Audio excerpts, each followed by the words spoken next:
The legend of the Kumquat tree. Long ago, there were three close friends.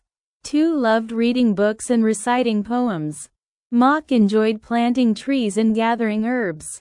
Quan was fond of watching martial arts and sword dancing. Quan was both deaf and mute.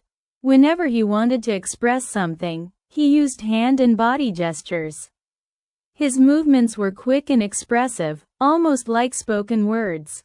After watching others practice martial arts, Quan went home and trained by himself, practicing swordplay and fighting. Any knife he found in the house, he used for practice, until all of them became chipped or broken. Seeing this, Quan's parents hid all the knives and gave him only a small bamboo stick to use instead. Every day, while his parents went to the forest to cut firewood, Quan used the stick to herd buffaloes and help pull wood home. Without knives, he practiced with the stick all day without ever getting tired. Quan grew faster than his two friends. He became tall, strong, and healthy. He tied together 2, 3, then 4 or 5 rattan canes to make a whip that suited his strength. Whenever he swung it, the sound roared like a rising storm. When he met a fierce python, one strike split it in two. When he faced a savage tiger, a single blow crushed its head. People in the area admired his skill and called him Quat Joy, meaning master of the whip. One year, while the land was peaceful, news spread that a cruel enemy army was approaching. The enemy soldiers rushed in like waves, their weapons thick like forests of reeds and sugarcane. Worse still, their general had magical powers. Wherever he was cut, his flesh would instantly heal. The king ordered his officials to search for a hero to defeat the enemy. Quat Joy asked his parents for permission to go to the capital. Tu gave him his finest writing brush, and Mok gave him a bag of the best rice. When Quat Joy arrived, the king asked, "Do you think you are strong enough to kill the enemy general?" Thinking the king was asking what he held in his hand, Quat Joy raised the brush that Tu had given him, though its tip had fallen off on the way. The official interpreted, "He vows to cut off the enemy's head." The king asked again, "How long will it take you to defeat the enemy?"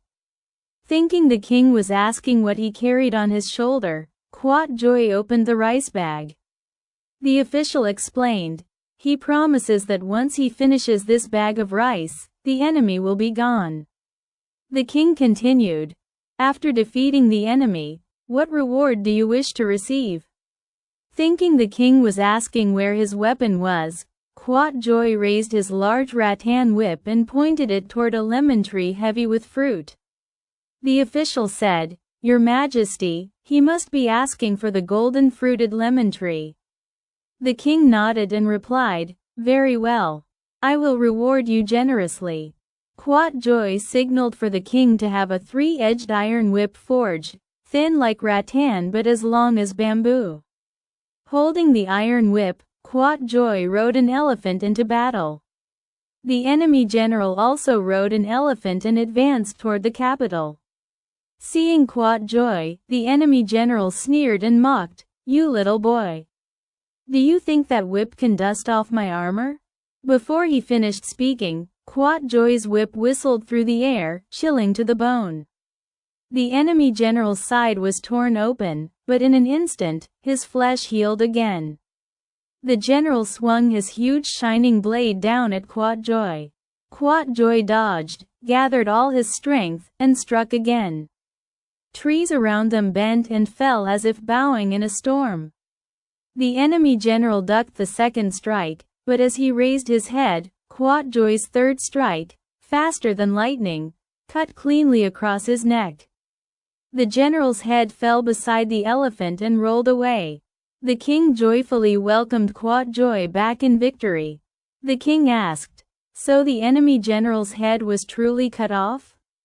At that moment, Quat Joy suddenly could hear and speak, "Your Majesty, his magic could heal flesh, but it could not heal his head."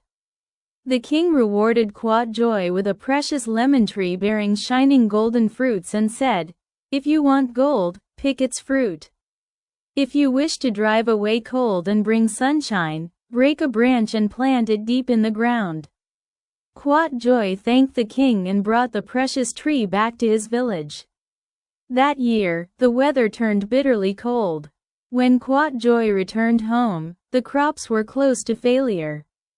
Tu fell ill from the cold, and Mok was heartbroken as his plants were about to die. Without hesitation, Quat Joy broke branches from the golden lemon tree and planted them deep into the soil. Suddenly, the cold disappeared. The clouds cleared, and the sun shone brightly again. People recovered their health. Plants sprouted, birds sang, and everyone rejoiced in amazement. From then on, the three friends cared for each other even more. Tu studied hard and passed the highest exam. Mok developed a new rice variety with larger grains and fragrant, sticky rice. Quat Joy carried his whip to rid the land of wild beasts so the villagers could live in peace. Every winter, whenever the tree bore golden fruit, warm sunshine returned. When spring came, people named the tree after Quat Joy. And that is how the Kumquat tree came into being. Lessons from the story. Courage and patriotism. Quat Joy shows great bravery. Though deaf and mute, he willingly goes to battle to protect his homeland. His actions remind us to love our country and stand up when it is in danger. The power of will and determination. Despite hardship and misfortune, Quat Joy never gives up. Through strong will and perseverance, he becomes powerful enough to defeat a cruel enemy. Beautiful friendship. Tu, Mok, and Quat Joy always support and care for one another. Their friendship is a shining example of love, sharing, and unity.